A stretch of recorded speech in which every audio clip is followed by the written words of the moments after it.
Ustaz. Assalamualaikum warahmatullahi wabarakatuh. Waalaikumsalam warahmatullahi wabarakatuh.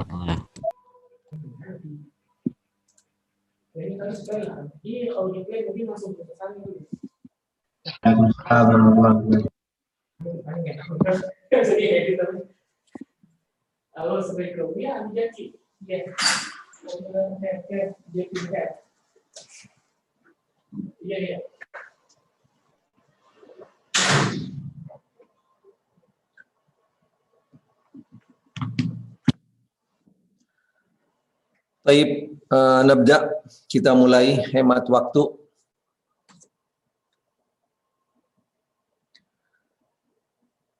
Bismillah, walhamdulillah, wassalatu wassalamu ala rasulillah, wa ala alihi wa ashabihi, wa man tabi'ahu wa wala, amma ba'd. Subhanaka la ilma lana illa ma 'allamtana innaka antal alimul hakim. Farabbi shrah li sadri wa yassir li amri wahlul 'uqdatam min lisani yafqahu qawli.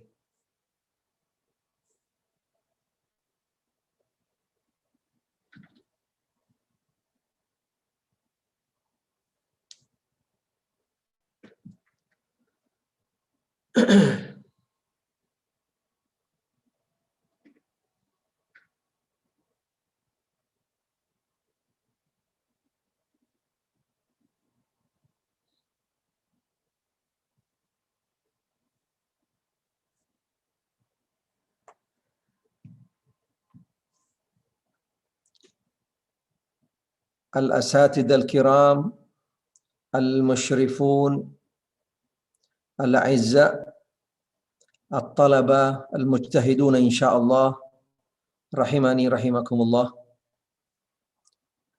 Alhamdulillah wa syukrulillah, pada sore hari ini kita dipertemukan kembali di dalam kajian sore hari Selasa. Mudah-mudahan Allah Subhanahu wa taala senantiasa melimpahkan kepada kita semua hidayah dan taufiknya, ilmu-ilmu yang bermanfaat, serta kita selalu berada di jalan siratal mustaqim.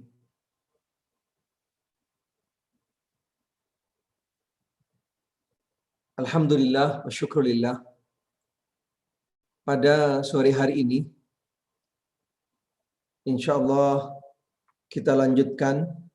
Mudah-mudahan kita bisa selesaikan pada pertemuan kali ini di dalam pembahasan tentang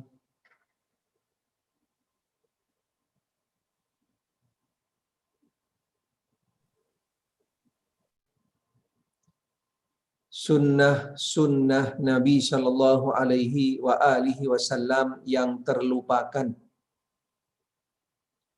yang terlewatkan, yang nampaknya sunnah ini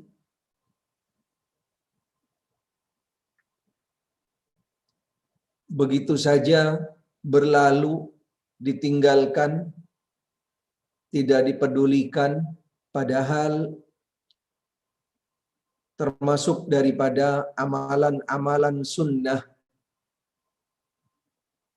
yang dilakukan oleh Nabi kita Muhammad sallallahu alaihi wasallam.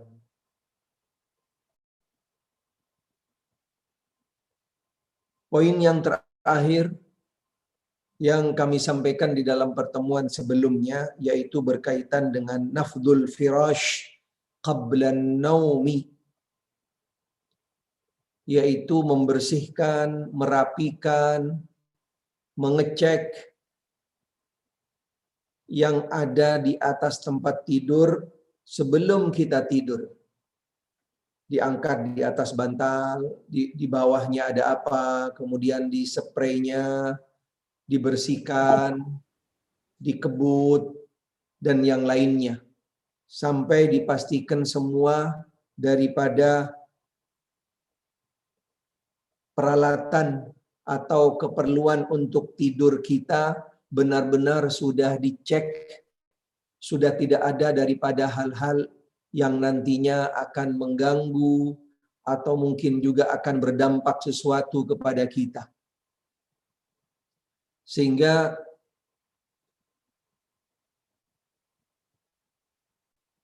amalan tersebut termasuk salah satu daripada sunnah,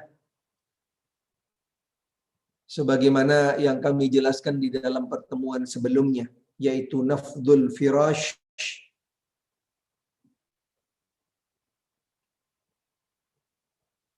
qabla an-naumi, nafdul firashi qabla an-naumi. Pada hari ini, sore hari ini kita lanjutkan di dalam sunnah yang selanjutnya, sunnah yang juga terlupakan,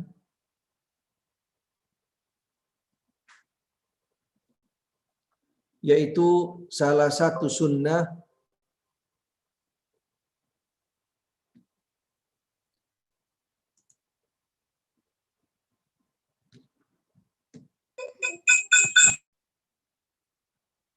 dijelaskan di dalam salah satu hadis Nabi sallallahu alaihi wasallam, "Idza akala ahadukum ta'aman fala ya'kul min a'la as-safha, walakin liya'kul min asfaliha fa innal barakata tanzilu min a'laha."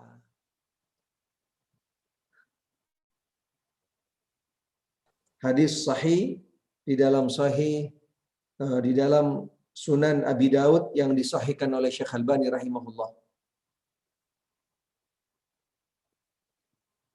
Rasulullah sallallahu alaihi wasallam bersabda di dalam hadis ini berkenaan dengan yaitu tata cara di mana kita akan memulai untuk makan ketika makannya kita bersama-sama satu nampan. Nah, makannya di dalam satu nampan. Makannya di dalam satu tempat. Adab bahkan termasuk salah satu daripada sunnah yang diajarkan dan disampaikan oleh Nabi Shallallahu Alaihi Wasallam ketika makan hendaknya, yaitu di antara kamu sekalian ketika makan makanan jangan makan ngambil dari yang paling atas, atau kalau makanan di dalam satu nampan jangan yang di tengahnya, tetapi hendaknya mengambil dari yang di pinggir, yang di bawah, maju ke tengah. Seperti itu makannya. Jangan dari tengah ke pinggir, tapi dari pinggir ke tengah atau dari bawah ke atas. Itu adab tata cara yang dicontohkan dan dianjurkan oleh Nabi Shallallahu Alaihi Wasallam ketika kita yaitu makan. Ketika adab tata cara di dalam makan. Sunnah yang berikutnya, sunan mansiyah, sunnah yang terlupakan, yang terlewatkan, yang sebenarnya sunnah-sunnah ini semua yang kami sampaikan dari mulai yang pertama sampai yang hari ini, sebenarnya adalah sunnah yang sangat mudah dan ringan. Setiap dari kita mampu dan bisa kita untuk menjalankannya. Kita bisa dan mampu untuk menjalankannya. Tetapi karena mungkin kita belum mengenal, belum memahaminya tentang sunnah tersebut, atau juga mungkin karena kita tidak mempedulikannya, cuek terhadap sunnah tersebut. Sunnah yang berikutnya, wad'ul yad ala mawdi'il alam ma'ad du'a. Ini termasuk tata cara yang juga bisa dikategorikan sebagai bentuk ruqyah mandiri. Sebagai bentuk ruqyah secara pribadi yang bisa dilakukan oleh setiap dari kita.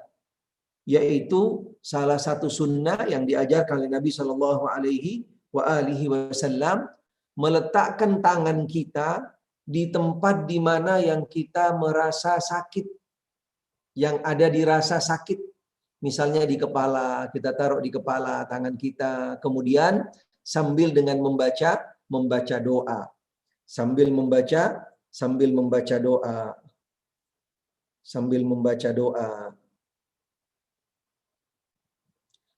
Apa doanya? Di sini dijelaskan di dalam salah satu hadis an Uthman bin Abi Al-As Al-Thaqafi annahu syaka ila Rasulillah sallallahu alaihi wa alihi wasallam waja'an yajiduhu fi jasadihi mundu aslam. Faqala lahu Rasulullah sallallahu alaihi wasallam da' yadak ala alladhi ta'allama min jasadik wa qul bismillahi thalathan wa qul sab'a marrat a'udzu billahi wa qudratihi min syarri ma ajidu wa uhadir. Atau kama qala alaihi salatu wassalam. Hadisun sahih rawahu Muslim. Sunnah ini yaitu sunnah meletakkan tangan pada tempat yang sakit kemudian membaca doa, diriwayatkan dari yaitu Uthman bin Abil As Al-Thaqafi. Beliau pernah cerita kepada Nabi, ngadu kepada Nabi tentang keluhan, tentang sakit yang ada pada badannya. Si Uthman ini cerita ngadu kepada Nabi, ya Rasulullah, saya ada yang dirasa sakit di badan saya. Kemudian Nabi katakan, dan ini sakitnya sudah cukup lama, yaitu semenjak dia baru masuk Islam. Kemudian Nabi katakan kepada Uthman tadi, letakkan tanganmu di tempat di mana yang kamu rasakan sakit, kemudian kamu membaca Bismillah 3 kali. Kita sakit di kepala misalnya, kita taruh di kepala kita Bismillah, Bismillah, Bismillah. Wa qul sab'a marrat, dan membaca doanya setelah membaca Bismillah 7 kali. Bismillah, Bismillah, Bismillah. A'udzu billah wa qudratihi min syarri ma ajidu wa hadir. Diulangi sampai 7 kali. A'udzu billah wa qudratihi min syarri ma ajidu wa hadir.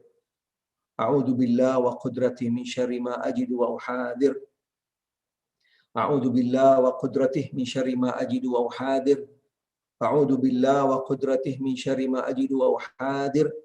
A'udzu billah wa qudratihi min syarri ma ajidu wa hadir. A'udzu billah wa qudratihi min syarri ma ajidu wa hadir. Sambil dipegang, kemudian membaca Bismillah 3 kali, kemudian doanya diulangi 7 kali. Doanya diulangi 7 kali.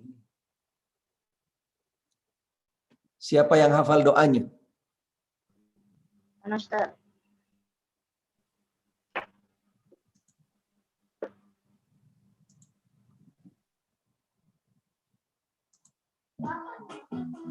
Siapa? Qul. Daus.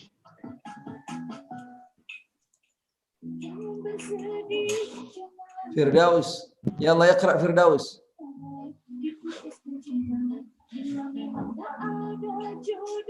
Siapa ini? Iqra ya Firdaus. Astagfirullah. Billahi wa qudrati min syarri ma ajidu wa uhadir. Ahsan, barakallahu fiik, jazakallah khair. Berarti doa ini harus dihafal karena setiap dari kita perlu untuk meruqyah diri kita sendiri. Perlu perlu meruqyah diri kita, perlu meruqyah diri kita sendiri. Sehingga setiap dari kita perlu menghafal doa-doa seperti ini. Banyak beberapa doa-doa yang diajarkan oleh Nabi Shallallahu Alaihi Wasallam yang mengajarkan kepada kita doa sebagai ruqyah, di antaranya ada doa ini dan juga beberapa doa-doa yang lainnya. Selain juga yaitu membaca Qul huwallahu ahad, Qul a'udzu birabbil falaq, Qul a'udzu birabbin nas. Sebagaimana yang sudah kita laluin di dalam pertemuan sebelumnya tentang sunnah, yaitu membaca Qul huwallahu ahad, Qul a'udzu birabbil falaq, Qul a'udzu birabbin nas masing-masing 3 kali, kemudian ditiupkan ke tangannya dan juga digosokkan atau diusap ke muka, kepala dan ke seluruh tubuh. Di dalam pertemuan sebelumnya kami sudah sampaikan tentang yaitu tata cara sunnah tersebut dan dibacanya ketika menjelang tidur. Ketika menjelang tidur. Ini juga termasuk salah satu daripada di antara yaitu doa-doa ruqyah. Doa-doa ruqyah.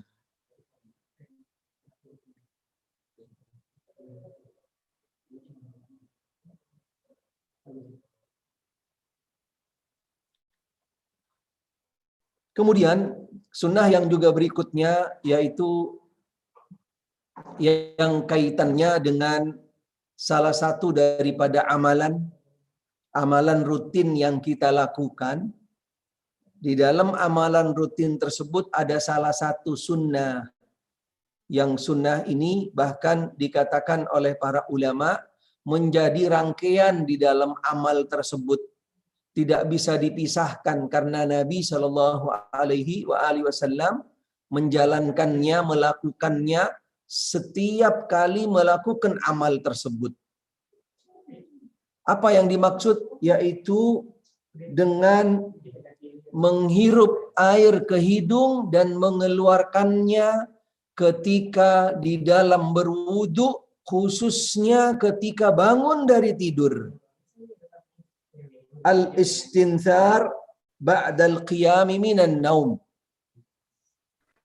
Qala Rasulullah sallallahu alaihi wa alihi wasallam idza istayqadha ahadukum min manamih falyastanthir 3 marrat fa inna asy-syaitan yabitu ala khayashimih.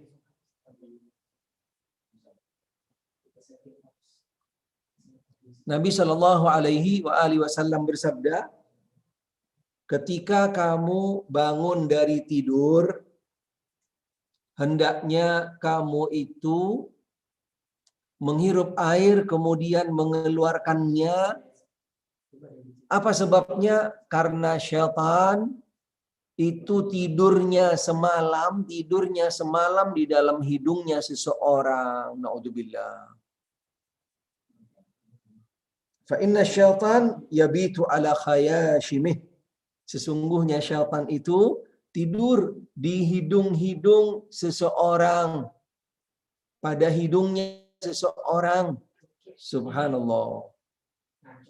Sehingga harus waspada, hati-hati ketika berwudu untuk sholat malam, untuk sholat subuh paling tidak, yaitu di dalam berwudunya jangan lupa bukan hanya mencuci tangan kemudian langsung mengusap muka atau membasuh muka, tapi juga dengan berkumur-kumur sekaligus menghirup air di hidung dan mengeluarkannya.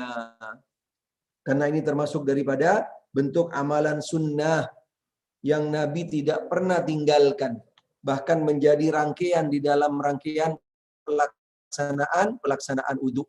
Diawali yang pertama yaitu dengan membasuh kedua tangan, kemudian membaca bismillah, kemudian ambil air, menghirup ke mulut untuk kumur-kumur dan juga sekaligus ke hidung dalam satu air. Di dalam satu air atau satu yaitu tegukan. Ke mulut langsung ke hidung, ke hidung. Jadi Ini termasuk daripada amalan sunnah yang kadang-kadang dianggap oleh kita biasa-biasa saja. Karena ketika berwudu dia tidak menghirup air dan juga tidak berkumur-kumur sekaligus menghirup air dan mengeluarkannya. Tapi langsung dia membasuh muka. Pastinya tidak sempurna wudunya, tidak sempurna wudunya.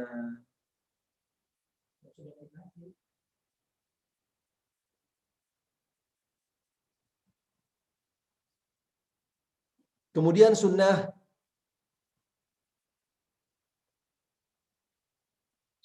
yang berikutnya yang perlu juga diketahui dari kita, walaupun ini mungkin sifatnya agak lebih khusus, tapi insya Allah setiap dari kita nanti akan sampai kepada jenjang ini insya Allah. Setiap dari kita mudah-mudahan dari talabah, santri ABS, nanti keluaran ABS, alumni ABS insya Allah bisa melanjutkan ke jenjang berikutnya sampai nanti yaitu menjadi orang-orang yang melanjutkan dakwah, mengajarkan agama, meneruskan daripada yaitu risalah dakwahnya Rasulullah sallallahu alaihi wasallam. Mudah-mudahan santri-santri ABS sampai kepada tingkatan ini insyaallah, yaitu poin sunnah berkaitan dengan kembali kepada seorang khatibul Jum'ah. Kepada seorang khatib, salah satu sunnah yang harus dijalankan oleh seorang khatib, qasrul khutbah wa italatus shalah, mempercepat khutbah dan memanjangkan sholat. Jangan terbalik, jangan terbalik. Ini salah satu daripada sunnah, yaitu khutbahnya pendek, singkat, padat, kemudian ketika sholatnya lebih panjang daripada khutbahnya. Ini sunnah. Sebagaimana Nabi sallallahu alaihi wasallam bersabda, "Inna tula salatir rajul wa qisari khutbatihi ma'innatuh min fiqh fa'atilu as-salah wa aqsirul khutbah wa inna minal bayani la sihra." Sahihul Jami', sahahu Syekh Albani rahimahullah. Nabi sallallahu alaihi wasallam bersabda, sesungguhnya panjangnya seseorang di dalam melakukan sholat, mendirikan sholat, dan juga memendekkan khutbahnya, menunjukkan si khatib ini dia itu punya bekal ilmu. Dia memahami ilmunya, paham panduannya, sehingga panjangkan sholat, pendekkan khutbah. Karena di dalam penyampaian khutbah yang pendek, dengan bahasa yang padat, penyampaian metode yang bagus, akan memberikan efek dampak sama seperti yaitu sebuah ungkapan yang mengandung sihir di dalamnya. Seakan-akan yang mendengarkan itu benar-benar simpatik, tertarik, benar-benar bisa langsung menangkap, menerima apa yang disampaikan oleh khatib, walaupun yaitu pendek tetapi padat dan juga metodenya tepat serta juga sesuai dengan situasi kondisi yang ada. Ini termasuk daripada salah satu sunnah yang dicontohkan dan juga diajarkan oleh Nabi sallallahu alaihi wasallam.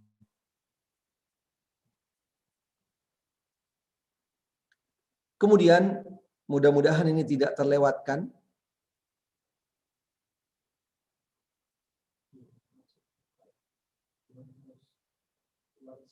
yaitu sunnah ini yang terakhir. Sunnah yang terakhir di dalam sunnah-sunnah yang terlupakan, yang terlewatkan daripada sunnah-sunnah Nabi Shallallahu Alaihi Wasallam, at-tasadduq inda taubah. Khawatir ini tidak tersampaikan, jadi kami pastikan kembali. At-tasadduq inda taubah, yaitu sedekah di dalam salah satu daripada rangkaian seseorang ketika melakukan taubat, melakukan taubat. Akhrajal Bukhari wa Muslim fi qissati Ka'ab radhiyallahu an qauluhu qultu ya Rasulullah inna min taubati an khali'a min mali sadaqa ila Allah wa ila rasulih qala Rasulullah sallallahu alaihi wasallam amsik 'alaika ba'd malika fa huwa khairun lak. Wa qawlu Ka'ab ya Rasulullah inna min taubati an khali'a min mali dalilun ala istihbabi sadaqah inda tauba bima qadir alaihi minal mal. Dijelaskan bahwasanya, dan ini termasuk salah satu sunnah di dalam proses yaitu taubat, selain dia bertaubat benar-benar istighfar, taubat kembali kepada Allah, dia komitmen, dia akan meninggalkan daripada hal-hal yang sebelumnya, kemudian dia menuju kepada yang lebih baik, lebih bagus, ketaatan kepada Allah, yang juga diikuti dengan melakukan yang namanya sedekah. Dengan catatan semampunya.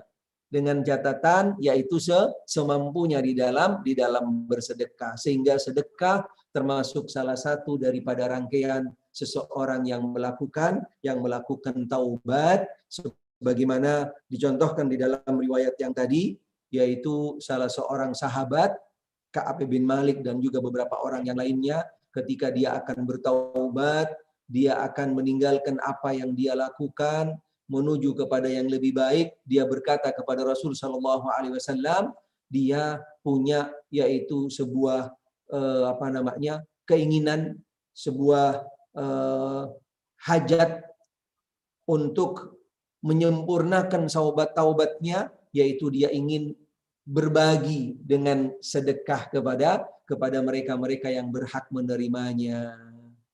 Sehingga ini termasuk daripada bentuk rangkaian di dalam at-taubah. Beberapa sunnah yang sudah kita lalui di dalam sebelum-sebelumnya, kurang lebih ada sekitar 50 sunnah. Ada 50 macam sunnah.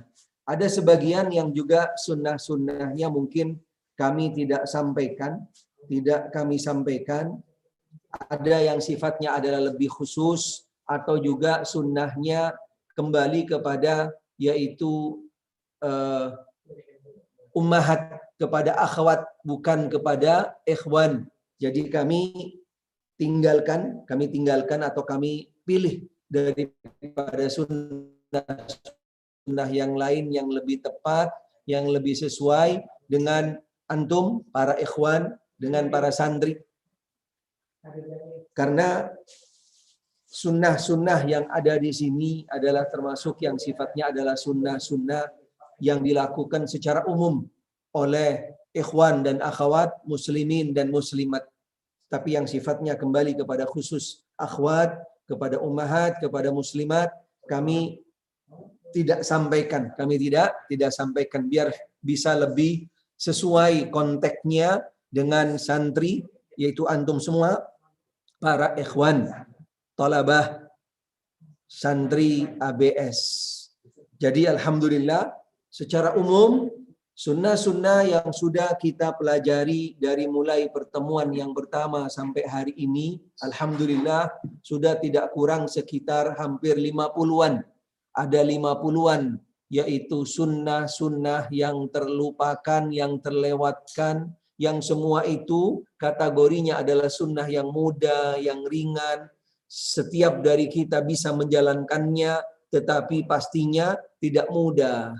Karena di dalam menjalankannya yaitu butuh hidayah, taufik, khususnya butuh ilmu, butuh bekal ilmu, butuh dasar. Mudah-mudahan dengan ilmu, dengan dasar-dasar yang sudah kami sampaikan dari macam-macam sunnah tersebut, khususnya yang sudah mencatat dan juga yang sudah mengikuti dari mulai pertemuan awal, mudah-mudahan semuanya menjadi ilmu yang bermanfaat, menjadi bekal untuk kehidupan kita di dalam menjalankan yaitu sunnah-sunnah Nabi Shallallahu Alaihi Wasallam, dan mudah-mudahan juga nantinya setiap dari kita kita bisa komitmen, bisa istiqomah dalam menjalankannya sampai pada akhirnya kita nanti yaitu mendapatkan pahala, dan juga sekaligus sunnah-sunnah yang kita lakukan ini tidak lain dan tidak bukan kita lakukan sebagai bentuk cinta kita kepada Nabi Shallallahu Alaihi Wasallam di dalam menghidupkan sunnah-sunnahnya,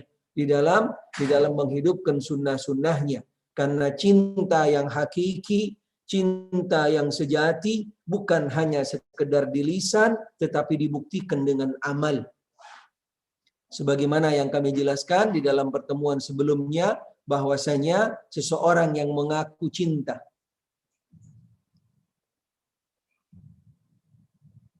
seseorang yang mengaku cinta, pastinya dia itu akan taat dan tunduk kepada orang yang dicintai. Kita semua wajib mencintai Nabi Shallallahu Alaihi Wasallam. Bagaimana cara mencintai Nabi Shallallahu Alaihi Wasallam?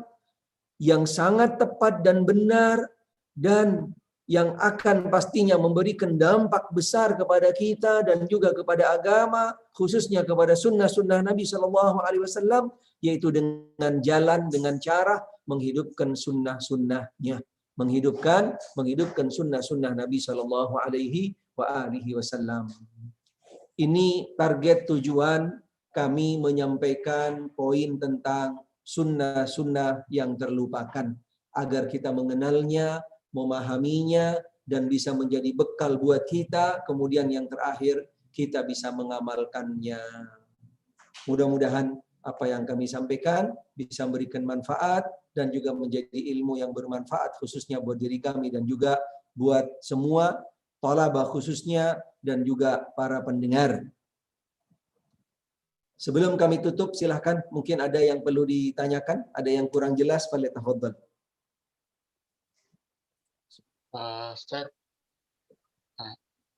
apakah hadis tentang waktu pendek khutbah itu bertentangan dengan hadis yang tentang imam yang bunyinya jika jadi imam maka lihatlah kondisi makmum Ustaz? Apakah bertentangan atau tidak? Diulangi, Hirzi. Ustaz, apakah hadis ini bertentangan dengan hadis yang bunyinya jika jadi imam maka lihatlah kondisi makmummu? Nah. Baik, na'am, jazakallah khair. Bagus sekali. Bagus sekali pertanyaannya. Mudah-mudahan Allah Subhanahu wa taala berikan hidayah dan taufik bagi penanya khususnya dan juga buat kita semua. Wallahu a'lam. Hadis yang berkaitan dengan yaitu bagi imam bisa melihat kondisi makmum, ini kategorinya sifatnya adalah bisa kondisional. Sifatnya adalah kondisional.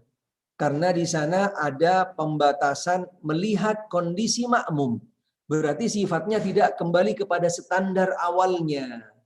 Standar awal di dalam sholat yaitu harus memberikan hak sholat itu sempurna. Itu pada dasarnya. Bagaimana kesempurnaan di dalam sholat? Tidak lain dan tidak bukan kembali kepada tata cara sholatnya Nabi Shallallahu Alaihi Wasallam. Tapi ketika terjadi sesuatu atau ada sesuatu, berarti sifatnya adalah harus dikondisikan. Yang kedua, ketika kembali kepada sholat Jumat yang sholatnya hanya 2 rakaat, berarti di sana pun juga kembali kepada dasar awalnya. Dasar awalnya adalah kembali kepada hukum sholat yang awal, yaitu memberikan sempurna haknya kepada sholat. Tetapi ketika kondisinya di sana ada sesuatu yang mungkin perlu ditinjau kembali, dilihat kondisinya, bisa menggunakan hadis ini. Sebenarnya dua hadis itu tidak bertentangan. Masing-masing kembali kepada situasi kondisi, kondisi. Wallahu a'lam. Silakan, ada yang lain?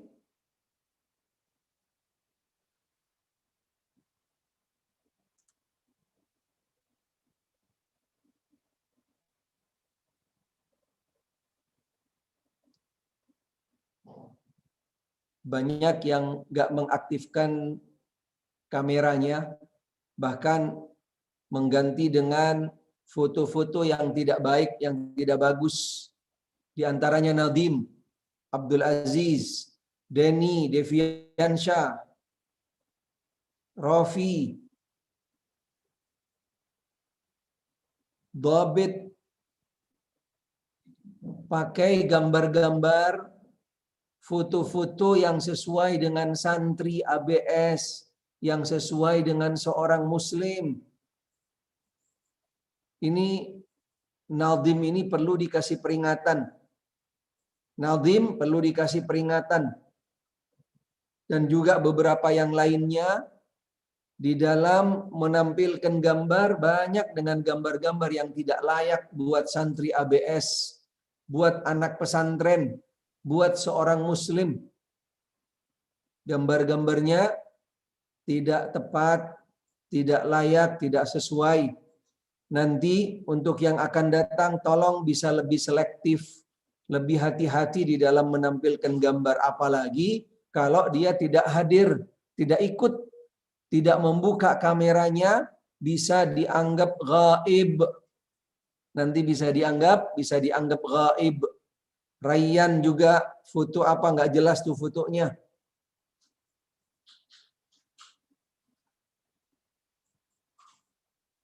Padahal masih banyak foto-foto yang bagus.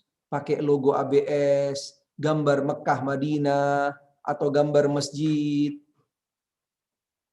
Yang intinya bukan adalah makhluk hidup dan juga bukan gambar-gambar yang tidak benar seperti ini. Pemain bola lah, gambarnya setan lah. Ini harus diingatkan. Tadi beberapa nama sudah kami ingat, sudah kami catat. Nanti untuk pertemuan selanjutnya nanti akan dikoreksi kembali, akan dilihat kembali nanti. Akan dilihat kembali bagaimana ketika mereka tidak mengaktifkan kameranya, kemudian mengganti dengan gambar-gambar yang tidak tepat selaku santri ABS, selaku seorang muslim. Taib, tidak ada pertanyaan. Kalau tidak ada, kami cukupkan sampai sini. Mudah-mudahan apa yang kami sampaikan bisa menjadi ilmu yang bermanfaat, khususnya buat diri kami dan juga buat talabah secara khusus, dan juga buat semuanya. Yang benar datangnya dari Allah Ta'ala, yang salah dari diri kami. Mudah-mudahan Allah Ta'ala memaafkan kami, dan akhirnya kita tutup dengan doa kafaratul majlis. Subhanakallahumma bihamdik. Asyhadu an la ilaha illa anta, astaghfiruka wa atubu ilaik. Sallallahu wasallam ala Muhammad wa alihi wa sahbihi wasallam. Walhamdulillahi rabbil alamin. Assalamualaikum warahmatullahi wabarakatuh. Waalaikumsalam warahmatullahi wabarakatuh.